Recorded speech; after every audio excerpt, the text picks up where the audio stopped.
2 kilo देसी घी खालिस आप लेकर आएँ। तो देसी घी इस दौर में मिल जाता है, लेकिन उस दौर में आम था, तो वो चीज़ें फ़ौरी तौर पर दस्तयाब हो गईं। सील मुर्गा भी मिल गया, शिंगरफ बाज़ार से दवा फरोशों से। चूँकि शिंगरफ एक अगर तैयार सही हो तो एक मकवी बदन और मकवी असाब और मकवी बाम, मकवी अज़ाइर ईसा ख्याल की जाती है। तो उन्होंने मुर्गे को ज़िबा किया मेरी आंखों के सामने, और उसकी तमाम ऊपर वाली खाल डाल उतार कर तो तमाम अलाइश जो है मुर्गे के पेट से बाहर निकाल दी, यानी आंतें वगैरह तमाम बाहर निकाल कर, तो वो अच्छी तरह मुर्गे को धो कर वो शिंगरफ उन्होंने उसके पेट में रख दी। ऊपर से सुई धागा लेकर अच्छी तरह सी दिया, और उसके बाद मुर्गे को देसी घी में फ्राई करने लगे। इतना फ्राई किया कि गोश्त जो है तमाम मुर्गा जो है साबित का साबित गोल्डन हो गया, यानी स्याह होने से पहले उन्होंने बाहर निकाल लिया, और ठंडा होने पर वो शिंगरफ निकाल ली। शिंगरफ को निकालने के बाद उन्होंने खरले में बरीक पीसा, और बरीक पीसने के बाद बाबाई को इस्तेमाल कराना शुरू की। दूध और देसी घी मिला जो दूध है या चाय है उसे उन्होंने खिलाने शुरू की। आप यकीन जाने चौथे दिन बाबाई उठकर चलने लगे और उनका फालिज मुकम्मल तौर पर ठीक हो गया। तो अब मैं भी आप देख रहे हैं देसी सील मुर्गा मंगवाया है, और 10 तोला मैं शिंगरफ तैयार करने लगा हूँ। तो राजी करम, ये हमारी सकाफ़त का चीज़ें हिस्सा हुआ करती थी।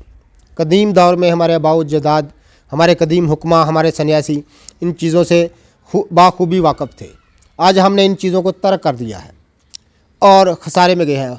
अल्लाह की कसम उठा के था, खुद मुझे मुल्तान से किसी दोस्त ने फ़ोन किया, तो आपके चूँकि मैं ये वीडियो काफ़ी अर्सा पहले थोड़ी सी डाली थी, तो उन्होंने कहा हमने आपके बताने पर शिंगरफ तैयार करके फालज बिल्कुल ठीक हो गया है। तो फालज लकवा एक मुज़मन मर्ज़ों में शुमार होता है, ख़बीस अमराज में उसका शुमार होता है। तो राजी कहा हम इन चीज़ों को छोड़ चुके, इन चीज़ों को तर्क कर दिया। ज़माने की जिद्दत को देखकर, ज़माने की जिद्दत की जो मसनूई रोशनी है उसको देखकर हमने तमाम अपनी जो मफीद तरीन चीज़ें थे उनसे बेखबर हो गए। तो राजी कहा हम खसारे में गए। तो मैं अब इसकी मुकम्मल तौर पर इसकी तैयारी करने लगा हूँ।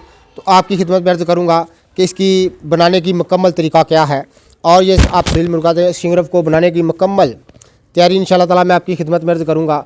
आप देख सकेंगे कि शिंगरफ को कैसे तैयार करेंगे। इंशाअल्लाह ताला मैं उस पर वीडियो बनाऊँगा और अपलोड करूँगा। तो आप देख सकेंगे कि शिंगरफ मुर्गा में कैसे तैयार होती है, और उस सन्यासी साहब का तरीका क्या था जो मैंने अपनी आँखों देखा। और ये गालबन 40-45 साल पहले की बात है, तो इससे भी ज़्यादा होगी। तो मेरी उम्र उस वक़्त 9-10 साल होगी, तो इस वक्त मेरी 55 साल उम्र है। तो गालबन 45 साल पुरानी बात है। तो इंशाअल्लाह ताला मैं इस पर मुकम्मल इसको ज़िबा करके आपके सामने इसमें शिंगरफ रखूँगा, उसको तैयार करूँगा, फिर आपको बताऊँगा कैसे तैयार होती है, कि आप अगर ये ज़िंदगी में तैयार करनी पड़े तो आप ख़ुद तैयार कर सकें। तो जितने भी मेरे दोस्त अहबाब हमारी वीडियो को पज़ीराई देते हैं उनका बहुत बहुत शुक्रिया। अल्लाह हाफ़िज़।